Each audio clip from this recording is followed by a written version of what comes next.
Is the answer to the question of whether Boo Carter will be on this year's Tennessee football team right around the corner? We'll talk about that in a minute. Make sure you hit that like, that share, subscribe. Frank, House of Orange TV coming at you. The Boo Carter story it's been front and center on everything with Tennessee football. We're less than a week till the start of fall camp.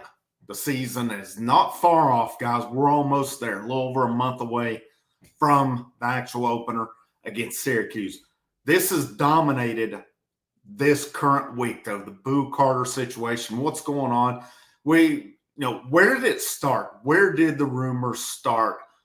I see people saying that this should stay behind the scenes. It should have never gotten out there. If it's something that's like a slap on the wrist or something, sure. If it's something that was handled behind the scenes and there was a clear resolution or there's already been a resolution, I get it.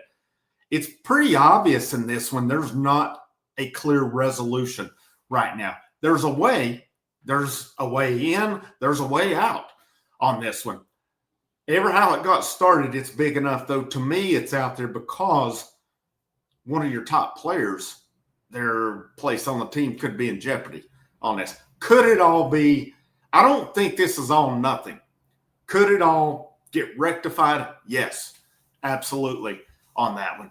But, what we know on it is, I've seen some of the first rumors said not been around since July 8th. That was refuted. Now, could he have been gone for a period of time from July 8th till, because Brett Hubbs, VolQuest.com, Brian Rice, play-by-play, or voice of the Lady Vols, he's on the Eric Gaines show. He backed it up. He saw him as well, said Boo was in Knoxville last Wednesday. Now, could that have been when things kind of come to a head? It's been said that Adam Sparks, Knoxville News Sentinel, put out too, that basically player leadership, Boo Carter, there was an issue, maybe even a confrontation. I've heard it even go even worse than that, that it was handled by some of the player leadership. Because what happens with it is when one guy messes up, the whole team gets held accountable for it. Guys don't like that when you're doing your thing. And, I've seen people too question the player leadership. The player leadership is not in question. The Nico situation, the Boo situation, that's two guys. All right? Got to keep in mind, you're mixing it's almost like a melting pot of guys you're putting in that team, in that room. You're trying to mesh a lot of different personalities, a lot of alphas along the way. Now in the college game, you got money involved, which, fair or not, people's feelings get hurt on some of that stuff as well. Most of your players, though, they're in town. They're getting ready for the season. There's accountability there. And, again, you got one of your main guys, especially a guy who had said back in the fall or back in the winter when he was considering hitting the portal, it was because he wanted to play both ways. How serious is he about wanting to play both ways if he's not in Knoxville, if he's not taking care of business along the way? How could I trust to put him on both sides of the ball if he's not down here working? Is he down here, catching passes from your quarterbacks? Is he in here working if they're doing, for example, 7-on-7 or something like that? If he's hanging out in California, which Austin Price of VolQuest.com reported this week, how often has he been gone? And how often has he not been there?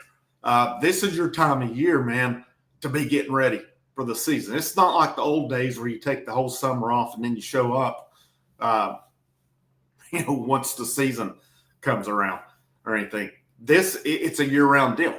And, again, a vital part of it, somebody said yesterday on it, because Boo Carter is a defensive back. He plays the star position.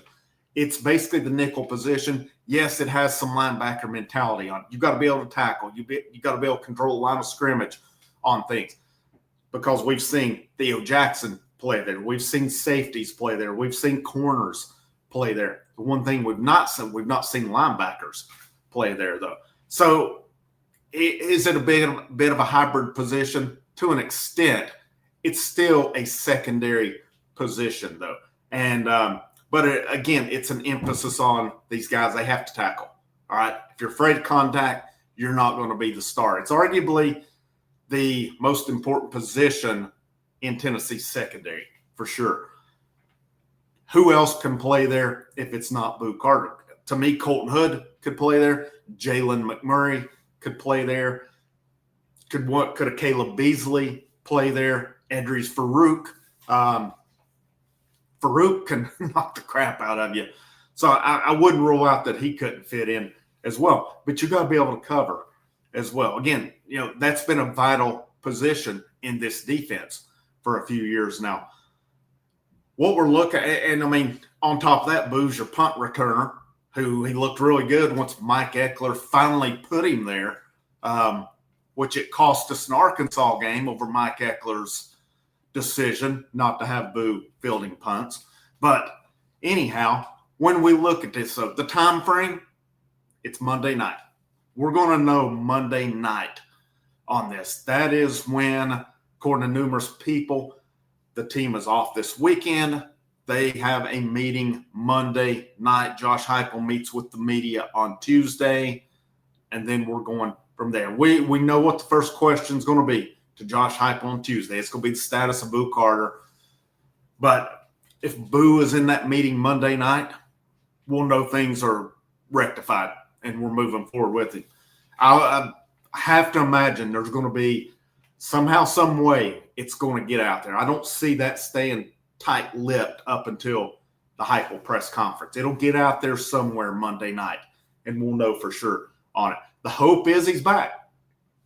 Heck of a player. Great player. I feel he's going to be a great player here. I see different opinions on this one. To me, if you get it smooth, I wouldn't say smoothed over, but if you get some things, you get on the same page behind the scenes. I don't care how much he loves Tennessee or wants, as long as he wants to play hard, okay? That's all I'm wanting. As long as he wants to play, if he's playing for Tennessee and he plays hard, I'm good with it. All right? That's got to think.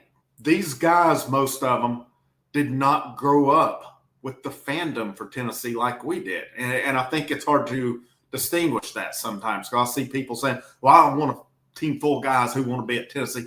If you had that, you're going to have an O for the season team for the most part, because it's going to be all your local guys that just maybe play high school and that's it. Maybe you get some guys on the team, don't get me wrong, that love it. You're not getting a 105-man roster of guys who've grown up just loving and they're a diehard fanatic of Tennessee. Okay, it's never been that way. It never will, because Tennessee recruits nationally on it. You can't tell me, yeah, you might get those outliers, a guy in the West, Midwest, the East or something that grew up a Tennessee fan because of player A, B, so on. Most of your roster, man, a lot of these guys don't, they might have other favorites and stuff, but you're never going to have a team at Tennessee or any school for that matter that the whole team grew up just a fan of that team and they're willing to lay it on the line for them. They get recruited by a staff. That's why when a coach leaves at times, you may see guys falling. They're there for the coaches, for the staff. Some are the campus, the visits, you make them feel comfortable. You sell the city. You sell all the amenities of it. At the end of the day, though, this now is a business. It is a business. Guys are going to do what they need to on it. Here's what we're looking at on this. Yes, this team needs Boo Carter back on it. I still maintain, though, I don't want to lose him. There's a lot of talent in the secondary. There's a lot of guys. There's a lot of freshmen come in. There's a lot of unproven, but there's talent back there as well. There's a lot of good talent returning, especially you get Jermod McCoy back, whether he's good to go for Syracuse, whether it's the Georgia game, or maybe even later with it. If you had McCoy, Hood, Ricky Gibson, that's a good trio right there. And I would feel comfortable putting those three in your secondary. Gibson, McCoy on the outside, Hood at the star position with it. But again, we're going to know Monday night on it. Word will trickle out whether Boo made it in or not. Here's my thought on. Now, could he come later? I don't know. If they have to be back Monday night and they have to be at that meeting, if he's not there, I think that tells us everything we want. in the event that he's not there, from what I understand, yeah, he can leave. He can go walk on somewhere, but he can't do it in SEC. He'd have to go somewhere else and play. He'd have to go somewhere else, pay his own way.